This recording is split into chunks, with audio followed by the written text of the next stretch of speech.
नमस्कार, मैं हूं राम विश्वकर्मा। आप देख रहे हैं नवभारत टाइम्स। अमेरिका के डोनाल्ड ट्रंप प्रशासन ने अचानक H-1B वीजा की फीस में जबरदस्त बढ़ोतरी करते हुए सबको चौंका दिया है। अमेरिका की कंपनियों में काम करने वाले जो भारतीय अब तक H-1B वीजा की फीस 6 लाख रुपए चुकाया करते थे, वो फीस बढ़ाकर अब 86 लाख रुपए या $1 लाख कर दिया गया है।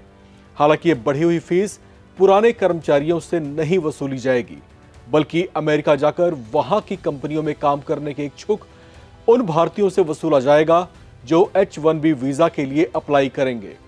ट्रंप प्रशासन के इस फैसले से दुनिया में हड़कंप सा मच गया है। सभी के मन में यही है कि आखिर अमेरिका ने अचानक ऐसा फैसला क्यों किया और इसकी वजह क्या है। ऐसे तमाम सवालों के जवाब अब व्हाइट हाउस की ओर से जारी किया गया है। व्हाइट हाउस की ओर से H-1B वीजा की फीस बढ़ोतरी को लेकर एक फैक्ट शीट जारी की गई है। इस फैक्ट शीट में भी डोनाल्ड ट्रंप की अमेरिका फर्स्ट की नीति छलकती हुई दिखाई दी, क्योंकि ऐसे फैसले के पीछे जो वजह बताई गई है वो ये है कि अमेरिकी कंपनियां कम सैलरी पर बाहर के मुल्कों से आने वाले लोगों को ज्यादा नौकरी देती हैं, जबकि इसका असर अमेरिका के आम नागरिकों को भुगतना पड़ता है। फैक्ट शीट में यह तर्क दिया गया है कि इसकी वजह से बड़ी संख्या में अमेरिकियों को नौकरी से निकाल दिया जाता है। इस फैक्ट शीट में कुछ आंकड़े भी दिए गए हैं, जिसमें बताया गया है कि कैसे H-1B वीजा की मांग साल दर साल बढ़ती जा रही है और कैसे अमेरिकी युवाओं की बेरोजगारी दर भी लगातार बढ़ती जा रही है। व्हाइट हाउस की फैक्ट शीट के मुताबिक साल 2023 में IT सेक्टर में H-1B वीजा की मांग लगभग 32 से 33% के आसपास थी, जो बढ़कर 65% से भी ज्यादा हो चुकी है। डोनाल्ड ट्रंप प्रशासन H-1B वीजा की मांग में तेजी को ही अपने यहां बढ़ती बेरोजगारी की मुख्य वजह मान रहा है। हालांकि शायद वे इस बात को छेड़ना ही नहीं चाहते कि अमेरिकी कंपनियां जिन विदेशी टैलेंट्स को हायर करती हैं वो अमेरिका की ग्रोथ में कितना बड़ा योगदान देते हैं। खैर, बेरोजगारी पर जोर देते हुए इस फैक्ट शीट में यह बताया गया है कि कैसे अमेरिकी युवा जो कंप्यूटर साइंस में ग्रेजुएट हैं उनमें से 6% से ज्यादा बेरोजगार हैं, जबकि कंप्यूटर इंजीनियरिंग किए हुए 7.5% युवा नौकरियों से वंचित हैं।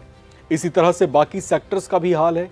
फैक्ट शीट में स्टेम यानी साइंस, टेक्नोलॉजी, इंजीनियरिंग और मैथमेटिक्स के सेक्टर में भी सिर्फ 45% के आसपास ही नौकरियां बढ़ी हैं, जबकि स्टेम सेक्टर में साल 2000 से 2019 के बीच इन 19 सालों में विदेशी कर्मचारियों की संख्या दुगनी से भी ज्यादा बढ़ चुकी है। तो यहां पर एक तरह का कॉन्ट्रडिक्शन दिखाई दे रहा है, जिसमें डोनाल्ड ट्रंप प्रशासन कहीं ना कहीं यह साबित करने की कोशिश कर रहा है कि विदेशों से जिन युवाओं को अमेरिकी कंपनियां हायर करती हैं वो बहुत सा सैक्रिफाइस करने को तैयार रहते हैं। वो अपने वर्किंग आवर्स ज्यादा स्पेंड करने को भी तैयार रहते हैं। वो इस तरह के हालात में मेंटली प्रिपेयर्ड रहते हैं और जो अमेरिका के लोकल युवा हैं उनसे कहीं ज्यादा शायद वो मेहनती भी हैं। शायद इसी वजह से अमेरिकी कंपनियां उनको प्राथमिकता देती रही हैं, अपने यहां पर जॉब देती रही हैं। लेकिन इसकी वजह से डोनाल्ड ट्रंप प्रशासन का यह कहना है कि उनके यहां पर बेरोजगारी की जो दर है लगातार बढ़ती जा रही है और इसका ठीकरा उन्होंने फोड़ा है उन विदेशी युवाओं पर, खासतौर से उन भारतीय युवाओं पर जो अमेरिका में जाकर नौकरियां करने का ख्वाब बुनते रहे हैं। खैर, अब इस तरह के सिचुएशंस के बीच में अब किस तरह के विकल्प बचते हैं उस पर अब चिंतन मंथन किया जा रहा है। क्या ये युवा अब अमेरिका का रास्ता छोड़ करके ऑस्ट्रेलिया, दक्षिण अफ्रीका, रशिया या फिर यूरोप का रुख करने वाले हैं? आखिर क्या होगा आगे, इस पर हमारी पैनी निगाहें बनी रहेंगी। आप बने रहें और देखते रहें नवभारत टाइम्स।